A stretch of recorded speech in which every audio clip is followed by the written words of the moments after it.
Hey girls, good morning all of you. आज हमारा आपका टॉपिक है यूनिट फोर्थ का home furnishing. So home furnishing होती क्या है गर्ल्स? होम फर्निशिंग में आपके छोटी छोटी चीज़ें आती हैं, जैसे कर्टन्स का ध्यान रखना, फ्लोर का ध्यान रखना। हमारे घर में जो फ्लोर होते हैं, चाहे वो पत्थर लगे हुए हो, टाइल्स लगे हुए हो, तो वो कुछ समय बाद क्या है, वो धीरे धीरे जब पोछा लगाते हैं या धोते हैं, धीरे धीरे वो काले होने लग जाते हैं। तो उसको दूर करने के लिए, कालापन दूर करने के लिए हमें क्या टिप्स अपनानी चाहिए, इन सब छोटी छोटी बातों के लेके होम फर्निशिंग में बताया जाता है। कर्टेन्स हैं आपके रूम के अकॉर्डिंग, डाइनिंग हॉल के अकॉर्डिंग या बेडरूम के अकॉर्डिंग, गेस्ट रूम के अकॉर्डिंग किस प्रकार के पर्दे हमें यूज़ करने चाहिए, किस तरीके के लगाने चाहिए, और इनका देखभाल रख रखाव किस प्रकार होना चाहिए। तो इन सब चीज़ों के बारे में इस टॉपिक में आपके हम डिस्कशन करेंगे।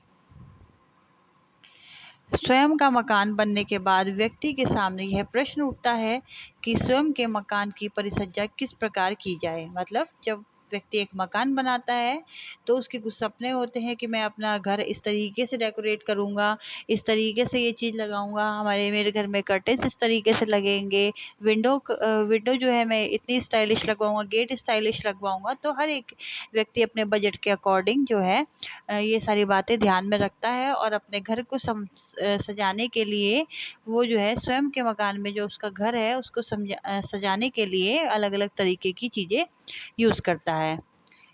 इस हेतु ज्ञान की आवश्यकता भी होती है। अब हमने मकान तो बना लिया, सब चीज़ देख ली, लेकिन जो आपका मकान बनाने के बाद जो है उसको ये भी देखना है ना कि हमें उस चीज़ का ज्ञान है या नहीं है। मान लिया आपका जो बेडरूम है उसमें हमें लाइट कलर के पर्दे लगाने, लेकिन आपने डार्क कलर के पर्दे लगा लिए। अब जहाँ आप पूरा दिन बिताते हो या रात में सोते हो तो उस कमरे में जो है डार्क कलर करने से आपके अंधेरा ही अंधेरा रहेगा। तो हमें इन छोटी छोटी चीज़ों का ध्यान रखना है कि आप कलर हो, चाहे कर्टेन हो या बेडशीट हो या फिर आपका सोफे हो, ये किस प्रकार के होने चाहिए। तो इन सब छोटी छोटी चीज़ों को इस हमें इन सब चीज़ों की नॉलेज भी होनी चाहिए। गृहिणी को चाहिए कि वह अपने ज्ञान में इस प्रकार वृद्धि करे ताकि समय आने पर वह चुनाव स्पष्ट रूप से परिवार की जो है पलंग, टेबल और कुर्सी को आधारभूत आवश्यकता में कोई परिवर्तन नहीं होता है। मतलब गृहिणी को जो ये ध्यान रखना चाहिए कि जो भी वो चुनाव कर रही है किसी भी चीज़ का, क्योंकि जो पलंग है आपके, टेबल हो गई, कुर्सी हो गई, ये हमारी आधारभूत आवश्यकता है। इसमें हम लॉन्ग टाइम तक ये हमारे घर में टिकते हैं और इसमें हम किसी प्रकार का कोई परिवर्तन नहीं करते हैं बार बार। किंतु इन आधारभूत फर्नीचर में और अन्य परिसज्जाओं का चुनाव करने के तरीकों से में निश्चित परिवर्तन आता है, क्योंकि हम निरंतर परिवर्तनशील समाज में रहते हैं। लेकिन क्या है, एक टाइम के बाद जो है हम सभी लोग ये सोचते हैं कि जो हमारे आजकल का समाज है उसमें परिवर्तन आ रहे हैं, जिस प्रकार से चेंजेस आ गए हैं, तो उसके अकॉर्डिंग ही हमें अपने घर में फर्नीचर्स या फिर डेकोरेशन भी रखनी चाहिए। जिस प्रकार आजकल सोफे चल रहे हैं आपके एल एल और यू शेप के सोफे जो हैं, वो अधिक मात्रा में अब जो है घरों में लोग लगाते हैं या लेके आते हैं। तो पहले सोफे थे वो अलग तरीके के थे, और अब जो सोफे का डिज़ाइन है वो अलग तरीके से होने लगा है। परिसज्जाओं का चुनाव करने से पूर्व समय से यह प्रश्न पूछ लेना चाहिए कि क्या स्थानांतरण के कारण सामान इधर से उधर ले जाना पड़ता है। जब हम डेकोरेशन करते हैं कहीं पर भी, जो इंटीरियर डेकोरेशन करने वाले लोग होते हैं उन्हें भी इस चीज़ का ध्यान रखना चाहिए कि ये बात पहले ही पूछ लेनी चाहिए कि कहीं ऐसा तो नहीं है जो भी व्यक्ति अपने घर में डेकोरेशन करा रहा है उसका ट्रांसफ़र होता रहता है बार बार, और वो कुछ ऐसी चीज़ ना लगा दे घर में कि जब उनका ट्रांसफ़र हो तो उसको ले जाने में बहुत ज़्यादा परेशानी हो या फिर वो टूट जाए। या फिर किराए का कोई मकान है जिसे बार बार बदलने की आवश्यकता पड़ती है। बार बार स्थान बदलने से जो है विभिन्न समुदाय, विभिन्न जलवायु एवं विभिन्न मकानों में जाना पड़ता है, जिससे परिसज्जा का चुनाव सावधानी पूर्वक करने की आवश्यकता होती है। अब मान लीजिए हम रेंट पे ही रह रहे हैं, और आपने जो है सोफ़ा है बहुत ही ज़्यादा बड़ा ख़रीद लिया है, तो उसके क्या होगा, कोई ज़रूरी नहीं है कि हर बार हमारा बजट जो है हाई फाई मकान लेने का ही हो, रेंट पे हम हाई फाई मकान ही लें। और ऐसा भी हो सकता है कि अगर हमें चेंज करना पड़ रहा है तो नेक्स्ट टाइम हम जो है थोड़ा लो बजट का मकान लें, तो जो भी हम सिलेक्शन करते हैं फर्नीचर का, हमें उस प्रकार करना चाहिए कि अगर हम मकान चेंज भी करें तो वहाँ पर भी वो जो है इजीली एडजस्ट हो सके सारा सामान, क्योंकि ज़रूरी नहीं है कि हर जगह हमें जो जगह है वो बहुत ही, या रूम में जो जगह है वो बहुत ही बड़ी मिले।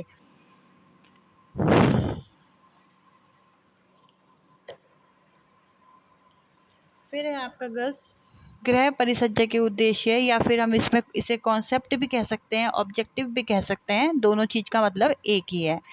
गृह परिसज्जा हमेशा से ही महत्वपूर्ण रही है, किंतु वर्तमान गतिशील समाज में इसका महत्व और अधिक बढ़ गया है। मतलब जो आपकी होम डेकोरेशन है वो पहले से ही इम्पोर्टेंट थी, लेकिन जो आजकल का जो गतिशील है समाज है, जो जिसमें इतनी भागदौड़ वाली जिंदगी है, उसमें इन चीज़ों का महत्व बहुत ही ज़्यादा बढ़ गया है। यह एक ऐसे साधन है जो कि क्या है, आपके परिवार की सुरक्षा और हमारे जीवन को निरंतरता प्राप्त करते हैं। गृह परिसज्जा के उद्देश्य इसके महत्व को बताते हैं।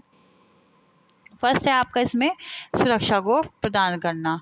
गृह परिसज्जा व्यक्तिगत और पारिवारिक जीवन में निरंतरता की अनुभूति स्थापित करने में सहायक होती है। कार, टेबल और कुर्सियों के सामान्य समूहीकरण को यदि अच्छी तरीके से प्रकाश में किया जाए और खेल के लिए उपयोग किया जाए ताकि संपूर्ण परिवार खेल का मनोरंजन कर सके, तो यह परिवार जीवन की सामान्य अनुभूति को प्राप्त करने में आश्चर्य रूप से सहायक होते हैं। ये गर्ल सिंपल सी लाइन है, इसमें ऐसा कुछ समझाने का नहीं है कि मैं आपको बहुत ज़्यादा समझाऊं, लेकिन अगर नहीं समझ में आएगा तो आप मेरे से जूम मीटिंग में पूछ लीजिएगा। फिर है आपका खाने की मेज भी पारिवारिक आनंद के केंद्र के रूप में अन्य फर्नीचर का वह सेट है जो परिवार जीवन में निरंतरता की अनुभूति स्थापित करने में सहायक होता है। मतलब जो खाने की मेज होती है वो भी इस तरीके का फर्नीचर का सेट है जहाँ पे हम सब लोग रात के टाइम हो, चाहे दोपहर का लंच हो या ब्रेकफास्ट हो, सब लोग मिलके इकट्ठे एक ही जगह पे बैठ के खाते हैं, अपने सुख दुख के बारे में बताते हैं, घर के बड़े अपने परेशानी के बारे में डिस्कशन करते हैं, छोटे अपने स्कूल की बातें बताते हैं बड़ों को कि आज हमने ये कार्य किया। तो एक डाइनिंग टेबल जो है आपके आनंद का केंद्र भी है, जहाँ पे हम अच्छे बुरे दोनों तरीके के इमोशंस अपने जाहिर करते हैं। जब हमारी परिसज्जाएं सेट हो जाती हैं तो कुशलता पूर्वक आगे की योजना बनाकर और व्यवस्थित करके परिवार को सुरक्षा और ठोसता की अनुभूति का प्राप्त हो सकती है। यानी जब जो भी हमारी डेकोरेशन जो है वो सेट हो जाती है तो कुशलता पूर्वक जो है आगे की योजना बनाकर और व्यवस्थित करने परिवार की सुरक्षा और ठोसता की अनुभूति प्राप्त होती है। मतलब जो परिवार है, जब हमारी अच्छी बुरी सब चीज़ हम एक जगह बैठ के अपनी व्यक्त करेंगे तो घर के बड़े हमें सजेशन भी करते हैं कि भाई इस काम को इस तरीके से नहीं, इस तरीके से कर लो, ये कोई प्रॉब्लम है तो वो लोग इस बात का सलूशन देते हैं या फिर डिस्कशन करते हैं। तो हमें एक सुरक्षा मिलती है परिवार की, और जो हमें जो है ऐसा लगता है कि हमारा जो परिवार है एक पिलर के रूप में हमारे साथ खड़ा हुआ है। सेकंड है आपका आराम प्रदान करना, टू प्रोवाइड कंफर्ट। एक औसत ठेकेदार द्वारा बनाया गया मकान या अपार्टमेंट एक दृष्टि से देखने पर पता चलता है कि उसमें कई संरचनात्मक कमियां होती हैं। जब कोई ठेकेदार जो प्रॉपर्टी डीलर का काम करते हैं, जब वो कोई अपार्टमेंट या मकान बनाते हैं तो वो क्या है, इन चीज़ों का ध्यान नहीं रखते कि कहाँ पे हमारी वॉशिंग मशीन लगनी है, या फिर जो किचन है उसमें आपकी जो सिंक है वो कितनी बड़ी है, या फिर मोटर की टंकी देनी है या नहीं देनी है। इन छोटी छोटी बातों का ध्यान रखा जाता है, जो कि जो ठेकेदार मकान बनाते हैं, अपार्टमेंट बनाते हैं, वो इन चीज़ों का ध्यान नहीं रखते हैं, और जो मटेरियल लगता है वो भी बहुत ही ज़्यादा बेकार लगाते हैं, जिससे कि घर की देखभाल में बहुत ज़्यादा कठिनाई आती हैं और दिन प्रतिदिन के आराम में बाधा वो डालने लग जाते हैं। कई बार ऐसे मकानों में सुधार करना भी कठिन होता है। अतः अमितता की दृष्टि से गृह परिसज्जा द्वारा इस प्रकार की खामियां को कुछ हद तक पूरा किया जा सकता है। सो गर्ल्स, ये थी आज की आपकी वीडियो। ना आगे का नेक्स्ट टॉपिक हम दूसरी वीडियो में डिस्कशन करेंगे। तो जो आपके मकान बनते हैं, मतलब हमें ये भी चीज़ का ध्यान रखना है, जो हम लोग मकान बनाते हैं मोस्टली जो है ठेकेदारों से बने हुए मकान हमें नहीं लेने चाहिए, हमें स्वयं के मकान खुद बनाने चाहिए, जिससे कि हम उसमें हर एक चीज़ का हम ध्यान रख सकें। सो बस आज का ये टॉपिक आपका पूरा हो गया है। अगर कुछ और आपको जानना है या फिर इसमें नहीं समझ में आया है तो जूम मीटिंग में डिस्कस करिए।